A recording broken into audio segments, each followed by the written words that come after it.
Aujourd'hui, j'ai la joie de recevoir une figure emblématique de la lutte contre le VIH en France et à l'international, chercheur à l'INSERM et ancien président de l'association AIDE. Il passe de la science au militantisme. Avec lui, nous allons explorer l'évolution des traitements, mais aussi les combats politiques qui restent à mener. Bruno Spir, merci beaucoup d'être venu à vivre avec le VIH. Merci pour votre invitation. Avec plaisir. Et c'est vraiment un honneur pour moi. Et je te disais avant de commencer que récemment, j'avais vu une photo de toi à l'Institut Pasteur et ça m'a beaucoup parlé. Tu étais un jeune chercheur. Maintenant, tu es en face de moi, bientôt à la retraite, tu m'as dit. Est-ce que tu t'imaginais à cette époque-là que tu serais là de cette manière à me parler de sciences, d'évolution des traitements? Comment tu voyais, est-ce que tu t'es projeté? Ah non, certainement pas. J'imaginais pas une seule seconde qu'est-ce que serait ma carrière. J'étais un jeune chercheur en virologie au moment où il y avait toute l'effervescence de la découverte de cette nouvelle maladie et du nouveau virus, le VIH, qui était la cause de cette maladie. Et j'imaginais pas tout ce qui allait se passer ensuite, y compris dans ma vie personnelle ou ma vie professionnelle. Tu étais déjà militant à l'époque? Alors, tu as parlé de la photo que tu m'as vue. Cette photo a été prise en 85. Je suis arrivé à l'Institut Pasteur. Déjà, mon premier stage, c'était même avant la découverte du virus, c'était en 81. Et j'ai été en contact avec l'association AIDE pour la première fois fin 87. Donc, je n'avais pas encore rencontré formellement les associations. Ça a été juste après. Et tu as vécu le moment de la découverte du virus. Tu étais à l'Institut Pasteur, c'est ça? Oui, c'était entre mes stages. Et mes premiers stages, c'était vraiment à l'époque où on n'imaginait pas qu'il y avait cette nouvelle maladie. Et on travaillait plutôt sur les rétrovirus comme cause possible des cancers chez l'homme. Et comme j'étais étudiant en médecine, on changeait de stage tous les 4 mois. Il fallait que j'aille à l'hôpital. Et quand je suis revenu en septembre 83 faire un nouveau stage dans la même équipe où j'étais, que j'aimais beaucoup, là, tout avait changé parce qu'on venait de découvrir qu'un patient atteint d'une maladie mystérieuse qui était très peu connue, on avait découvert un rétrovirus chez ce patient qui, à l'époque, on avait appelé LAV et ça allait devenir ensuite VIH. Et à l'époque, tu étais déjà concerné par les VIH? Non, beaucoup plus tard. Je me suis contaminé en 1997. Du coup, tu vivais, j'imagine, vraiment l'euphorie de cette découverte en tant que chercheur, en tant que scientifique. Oui, disons que déjà pour moi, c'était déjà dans ma vie personnelle, je savais que j'étais homosexuel et on voyait un virus qui était très présent chez les hommes homosexuels et ça m'a permis personnellement d'en parler et d'assumer parce que j'étais très honteux. Je me disais ça va passer. C'était pas la même époque qu'aujourd'hui. C'était beaucoup plus difficile de le dire et de l'assumer. Ça l'est toujours, hein, dans certains milieux, c'est toujours compliqué. Mais c'était beaucoup plus compliqué dans tous les milieux. Et du coup, le fait de voir on parlait de l'homosexualité, alors que jamais on parlait d'homosexualité dans le travail ou dans les médias, j'ai eu l'impression finalement que je n'étais pas le seul homosexuel au monde et qu'il y avait d'autres personnes, en plus, qui étaient touchées par un virus. Et ça m'a encore plus motivé pour continuer à travailler sur ce sujet. Et comment ça continue au niveau scientifique pour toi de cette époque à aujourd'hui où tu travailles au CESTIM, et tu nous diras mieux qu'est-ce que c'est à nos auditeurs en antenne. Qu'est-ce qui s'est passé entre-temps? Il s'est passé énormément de choses. On a fait des progrès incroyables. Mais je parle déjà de ta vie. Comment tu t'es retrouvé au CESTIM?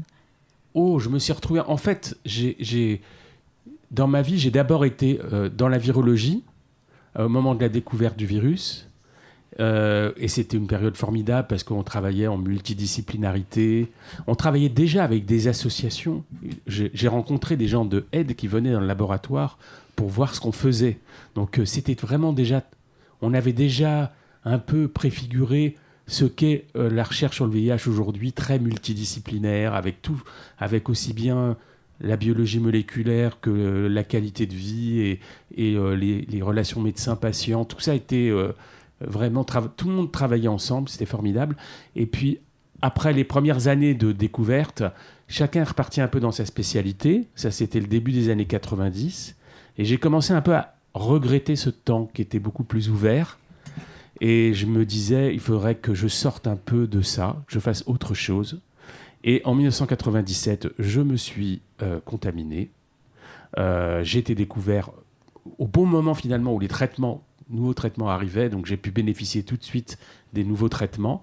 Mais en même temps, je me suis dit, c'est pas sûr que je vive longtemps, donc il faut que je fasse ce que j'ai envie. Et donc je veux retourner à une recherche plus appliquée. Et j'avais rejoint l'association Aide, aussi plus proche des préoccupations des militants de l'association.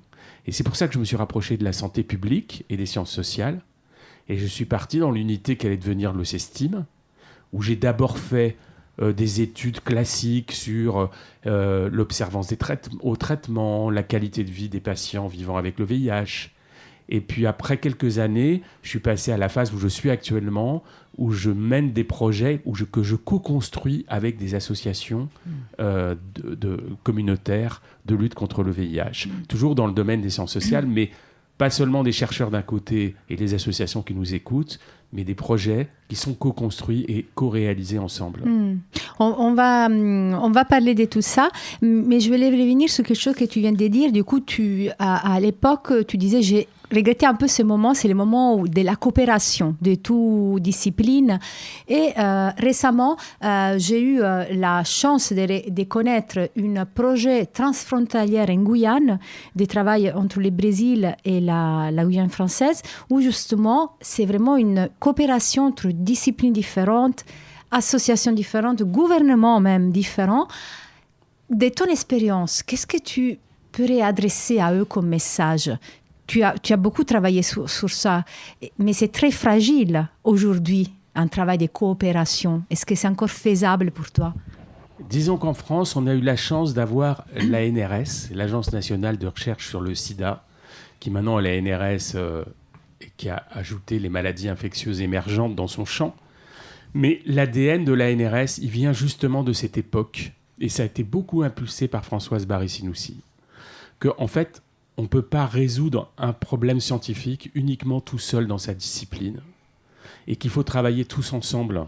Et il faut faire des projets intégrés, multidisciplinaires, où à la fois on va apprendre des uns des autres, et y compris avec les associations qui ont leur propre expertise du terrain, comme les cliniciens qui ont aussi l'expertise du lit du malade. Donc il faut que tout le monde soit ensemble. Et l'ANRS s'est construite comme ça et a fait des choses extraordinaires avec des moyens relativement limités par rapport à ce que, par exemple, on peut avoir aux États-Unis. Et on a pu faire avancer les choses de manière assez significative grâce à cet esprit qu'il faut absolument garder. Mais justement, c'est que ce travail de coopération, ça me porte aussi à réfléchir sur la démocratie sanitaire. On a parlé dans le VIH était un moteur aussi pour la construction de la démocratie sanitaire. Mais aujourd'hui, on est dans une période où même la démocratie en soi, elle est en danger. Comment on va faire à résister ? Je suis bien d'accord qu'en ce moment, la démocratie sanitaire, c'est aussi la démocratie tout court. Tu l'as très bien dit, il faut résister, il faut montrer que c'est utile, que si il faut arriver à convaincre que quand on associe les principaux, les usagers du système de santé aux décisions, les décisions sont plus efficaces, plus utiles, plus pertinentes. Et que, en fait, c'est pas juste un principe, c'est aussi, pragmatiquement, ça marche mieux. Le système de santé marchera mieux en s'appuyant sur les acteurs associatifs. Mais comment on fait à leur faire comprendre aux décideurs politiques ? Est-ce que c'est du travail mené par tout le monde ? Mais je sais que c'est difficile, mais j'essaie de te demander, est-ce que concrètement, est-ce qu'on peut imaginer un exemple ? Alors je pense qu'il faut aussi, et c'est sans doute aussi peut-être une des raisons qui fait qu'on est moins écouté, c'est qu'on ne capitalise pas assez sur ce qu'on a fait. On n'écrit pas ce qu'on fait. On doit, et c'est comme en science, il faut qu'on publie, il faut qu'on se montre, il faut qu'on raconte ce qu'on voit. Et il faut des écrits. Et il faut que ce soit envoyé partout. Et sinon, on n'existe pas. Nous, on sait qu'on voit... Moi, je me suis rendu compte de ça en travaillant avec les associations qui souvent disent « Ouais, vous nous démontrez des choses, mais on le sait déjà. » J'ai dit « On le sait, mais vous le savez. Mais nulle part c'est écrit, nulle part c'est démontré. » Donc, tout ce qu'on va gagner, par exemple, dans des instances de démocratie sanitaire, quand on gagne des choses, il faut l'écrire. Il faut raconter les processus. Il faut que ce soit acté. Et après, les gens qui prennent des décisions, ils ont souvent des visions très théoriques. Ils vont regarder tous les écrits qu'il y a. Si tout ce qu'on a fait n'est pas écrit, ils considèrent qu'on n'existe pas. Et c'est aussi pour ça que ça recule. Oui. Est-ce qu'on revient un peu sur ton travail actuel au CESTIM?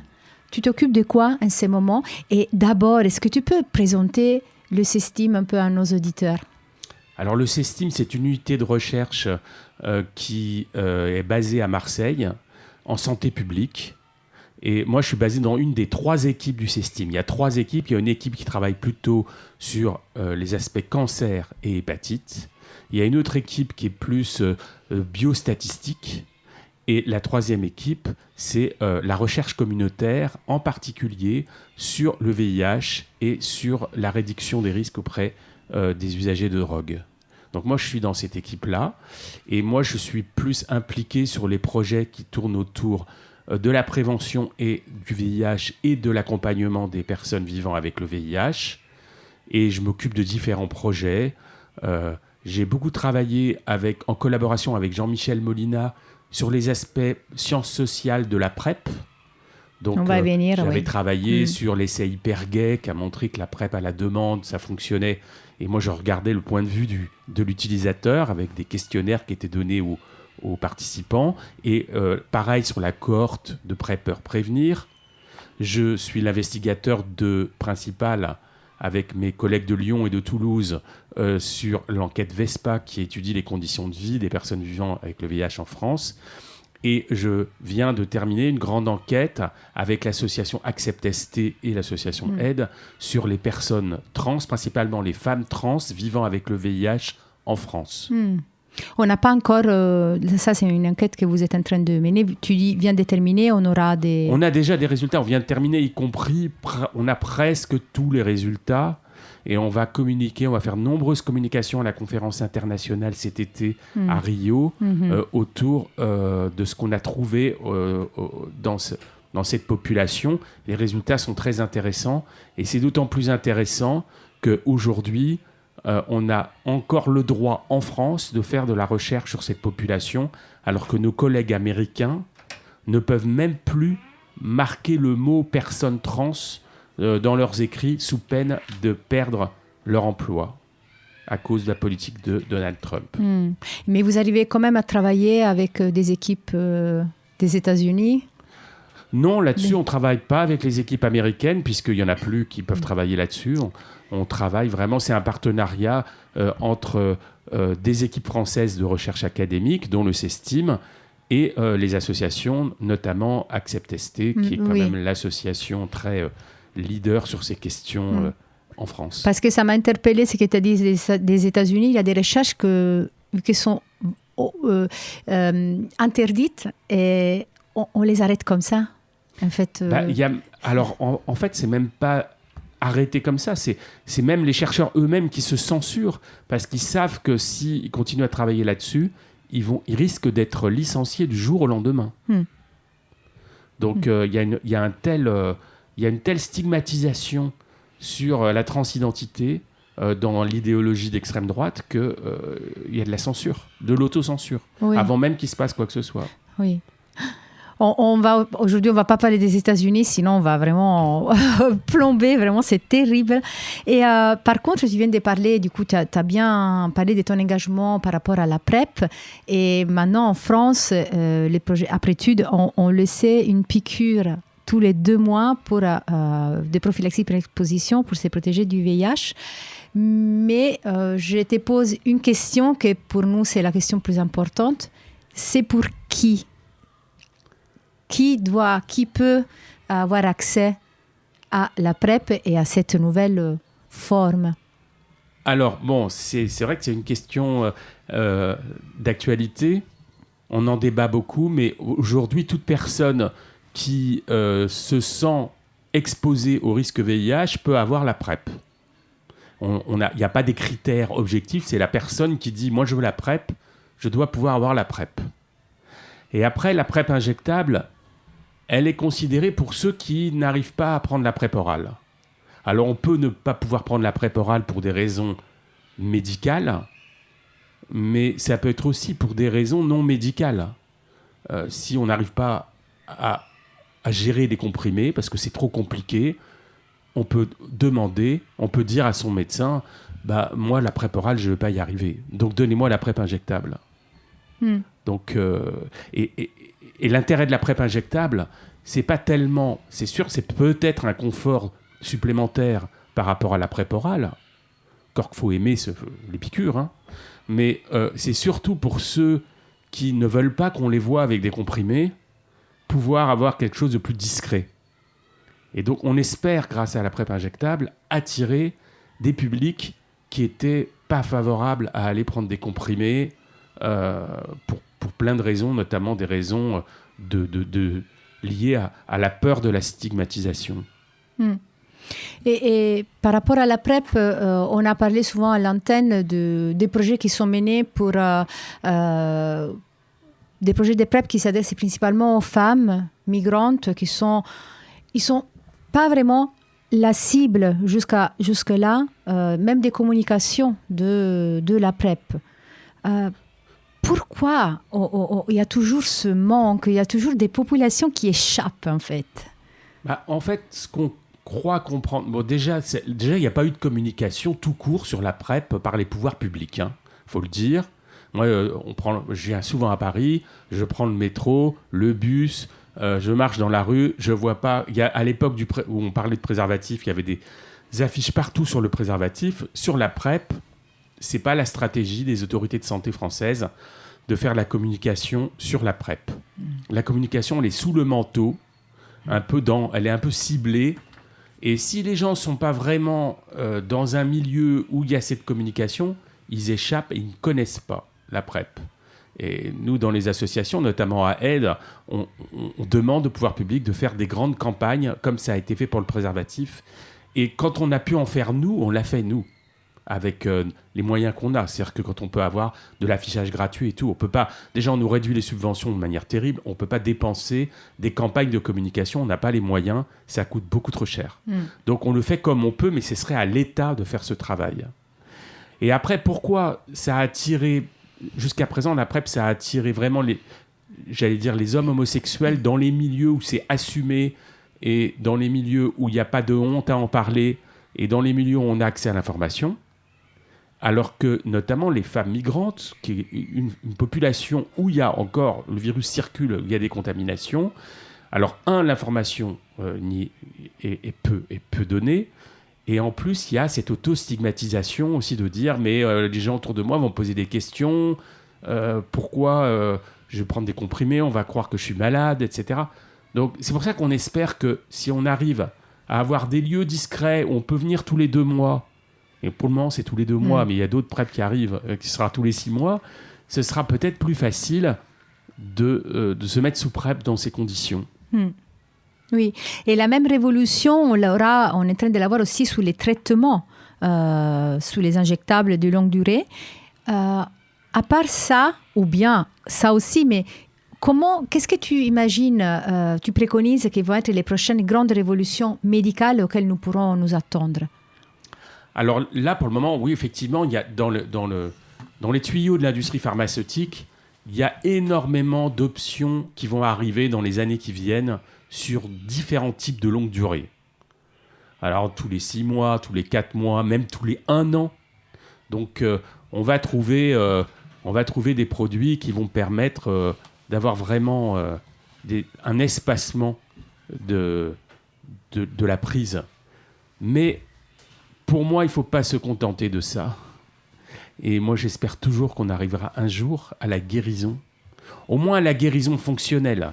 C'est-à-dire, dans la guérison, il y a la guérison qui est l'éradication totale, et ça a l'air très compliqué.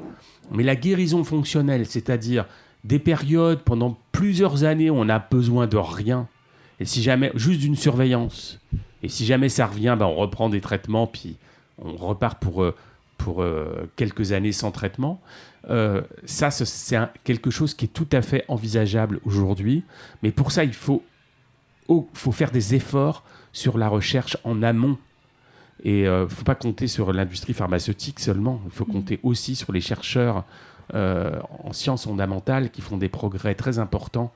Et pas uniquement penser à la technologie, à l'innovation qui donne de l'argent immédiat.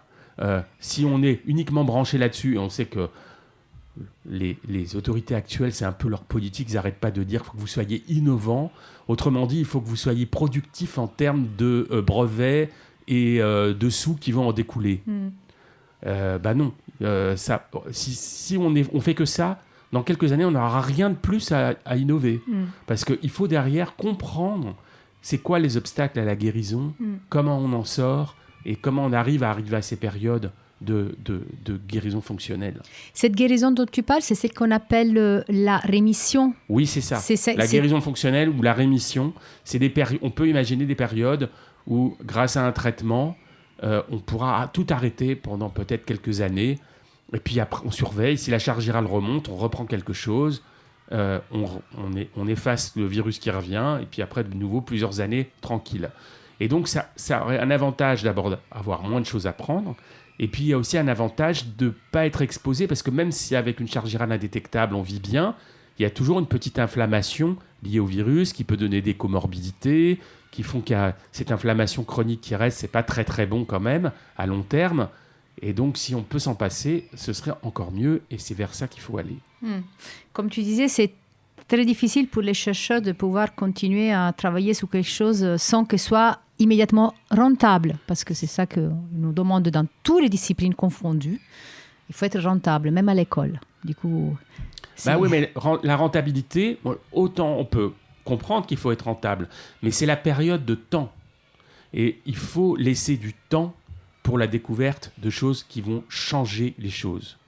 Moi, je prends toujours l'exemple de ces chercheurs qui travaillaient sur des bactéries qui vivaient au fond des océans. Tout le monde disait, mais à quoi ça sert de travailler sur les bactéries qui vivent au fond des océans, dans des endroits où il y avait de très hautes températures sous les océans?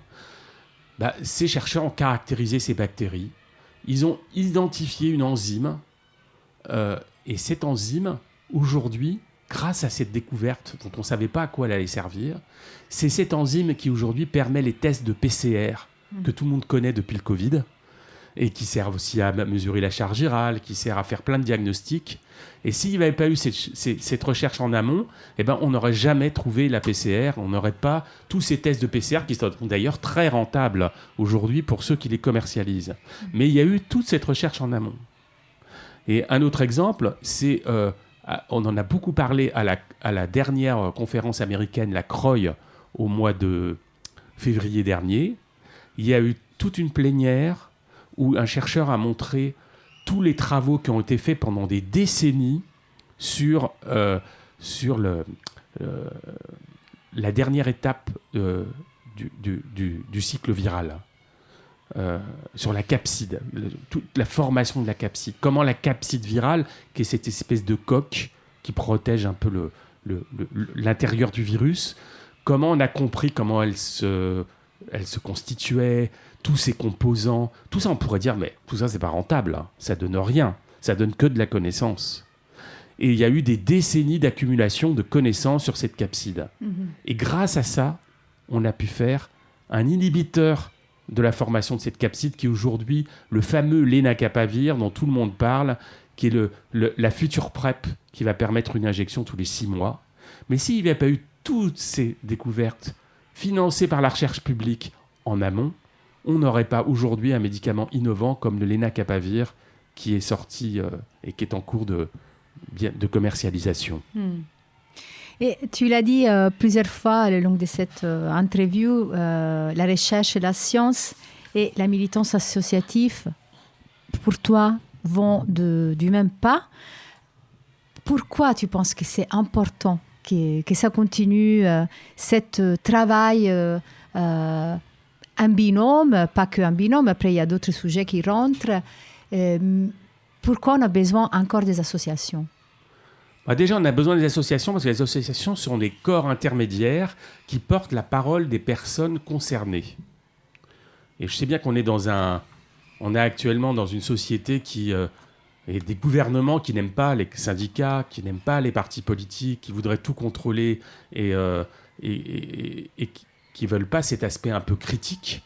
Mais cet aspect critique est très important pour justement traduire les avancées de la science vers les communautés et faire remonter les besoins qu'ont les communautés vers les chercheurs. Cette espèce d'interface qu'il y a entre les deux. Et c'est très important parce que pour les chercheurs, ça permet de faire des recherches beaucoup plus pertinentes. Et ça permet aussi de voir qu'est-ce qui est acceptable par les communautés. Parce qu'elle a inventé un traitement que tout le monde refusera, ça ne sert à rien si ce n'est pas acceptable. Donc il faut des échanges dans les deux sens, sur les besoins, et il faut aussi, quand on met en place certains types de recherches, les communautés peuvent aider les chercheurs pour les mettre en place. Par exemple, quand on a fait les essais sur la PrEP auprès des hommes homosexuels, ce n'est pas les chercheurs qui allaient chercher les hommes homosexuels multipartenaires qui étaient séronégatifs, qui n'allaient pas à l'hôpital. Il fallait bien des associations pour convaincre les gens d'aller dans ces expérimentations de PrEP. Et une question plus personnelle, à toi, l'engagement associatif, qu'est-ce que t'as donné ? Moi, sans l'engagement associatif, j'aurais pas du tout fait le même type de recherche. Je pense que l'engagement associatif a permis de faire une recherche qui était plus pertinente, a permis aussi de montrer à mon institution que c'est possible de travailler avec les associations, que c'est pas des bandes de joyeux oiseaux comme imaginaient les institutions, que c'est des gens tout à fait sérieux, tout à fait structurés, dans lesquels il y a une expertise qui est basée sur l'expérience et qu'il faut considérer. Et aujourd'hui, dans mon institution, qui est l'INSERM, il y a un groupe qui s'appelle le GRAM, qui est pas seulement sur le VIH, pour toutes les maladies, où il y a des chercheurs et des associations qui essayent de réfléchir comment on travaille ensemble dans toutes les pathologies. Et en fait, le VIH a été un peu le précurseur, mais aujourd'hui, c'est dans toutes les pathologies que se pose la question de recherche participative dans laquelle les associations sont là pour co-construire et représenter les malades et montrer les besoins que les malades ont en termes de recherche. Et tout ça, ça vient vraiment d'une connaissance de l'histoire. On peut parler de tout ça parce qu'on a vu l'histoire, on a vu comment les associations, la science peuvent travailler ensemble. Qu'est-ce que tu en penses du coup des nouveaux acteurs de la santé, des jeunes qui n'ont pas vécu tout ça? Ils ont vraiment la capacité de comprendre, il faut les aider à comprendre. Comment on peut faire? Parce qu'il y a quand même une différence énorme entre qui a vécu en première personne la lutte, l'engagement, le militantisme et des nouvelles générations qui ont grandi dans un monde où le militantisme est un peu bas. C'est vrai, mais ça c'est vrai pour tout, et c'est pour ça qu'on n'est plus dans la préhistoire et on est dans l'histoire. Et la différence entre la préhistoire et l'histoire, c'est l'écriture. Donc c'est pour ça qu'il faut écrire ce qu'on a fait. Je reviens à ce que je disais tout à l'heure. Il faut raconter ce qu'on a fait tant qu'on est encore là. Il faut transmettre. Et c'est vrai aussi bien à l'intérieur des associations, où les générations anciennes ont connu l'époque où les gens mouraient, où c'était absolument terrible, dans les années 80 et début des années 90. Il faut raconter ça aux jeunes qui n'ont pas connu ces périodes où toutes les semaines on allait à des enterrements en fait. Il faut raconter cette époque pour qu'on en tienne compte pour le futur. Et pareil pour les chercheurs, il faut raconter comment on a construit une réponse multidisciplinaire en intégrant les associations, et qu'il faut garder cet esprit-là, que ça nous a permis de gagner plein de choses. Il faut le raconter et l'écrire. Et toi, par exemple, tu l'écris dans tes projets de recherche dans la science, ou tu n'as jamais pensé d'écrire quelque chose qui soit différent de ça, plus un roman, un récit? Un roman, non, mais bon, j'ai été interviewé par beaucoup de chercheurs sociologues, historiens, qui racontent un peu les choses, qui ont écrit des choses. Donc il y a quand même des chercheurs en sciences sociales qui sont intéressés pour transmettre cette histoire et qui l'écrivent. Après, c'est vrai qu'au niveau associatif, moi je suis toujours engagé à Aide, mais mon but à Aide, c'est pas tellement de faire le travail que font les jeunes aujourd'hui. Je vais plus aller sur le terrain jusqu'à minuit faire de la prévention. J'ai plus l'âge pour ça, je le dis. Mais après, il y a une fatigue physique quand même au bout d'un certain temps. Mais par contre, je suis là pour transmettre et je suis là pour éclairer les enjeux d'aujourd'hui à la lumière de ce qui s'est passé avant, tout en comprenant que ça peut être différent. Mais il y a des choses qui sont importantes à transmettre. Oui, c'est très important et c'est la raison aussi pour laquelle je voulais absolument t'avoir un plateau, même si je t'ai interviewé il n'y a pas longtemps sur Vespa 3. Du coup, aux nos éditeurs, je renvoie aussi à ce chapitre où on a les premiers résultats des Vespa 3. On en reparlera dans les prochains mois. On va vers la fin de cet entretien, mais j'ai une question toujours. On parle en 2026 toujours des stigmatisations et les personnes précaires, elles sont touché. Moi, j'oserais dire de la même manière qu'il a 30 ans. Parce qu'il y a des récits des personnes migrantes par rapport à la stigmatisation qui sont effrayants. Quoi faire avec ça ? Alors, je dois dire qu'on est aussi dans une époque où on stigmatise pas seulement le VIH, et notamment les groupes d'appartenance des personnes, et notamment les personnes migrantes. Il n'y a jamais eu autant de retour de racisme et de xénophobie dans notre pays, et c'est absolument effrayant. Et ça se rajoute au VIH, de la même manière qu'il y a un retour de transphobie, d'homophobie dans certains milieux, et il y a aussi toujours de la toxicophobie vis-à-vis des personnes qui utilisent des drogues, et comme il y a un retour des masculinismes et du sexisme. Donc on est vraiment dans une période où on voit bien que le VIH réveille finalement des combats plus larges et combats politiques sur les égalités et la diversité, des mots interdits dans certains pays. Mais moi, je tiens beaucoup à ce que ce combat pour la diversité, ça fait partie aussi de notre ADN de lutte contre le VIH. Parce que justement, le VIH, ça touche d'abord les gens qui sont dans des populations minorisées, quelle que soit la raison de cette minorité, qu'elle soit de couleur de peau, d'orientation sexuelle, et qu'il faut tenir bon que les minorités, ça apporte la diversité et ça apporte de la richesse dans une société. Absolument. Je vais presque m'arrêter là, mais j'ai juste une dernière question, même si c'est une question un peu bête, un peu journalistique, mais si tu pouvais, comme ça, magiquement, changer quelque chose du système de santé actuel, où il faudrait agir pour toi? Désolée, peut-être même plus qu'une chose, même plusieurs, mais sachant qu'on est là, on doit faire avec ça. Qu'est-ce qu'on change tout de suite? Moi, si je pouvais, je mettrais tous les biens publics, tous les biens de santé dans le domaine public.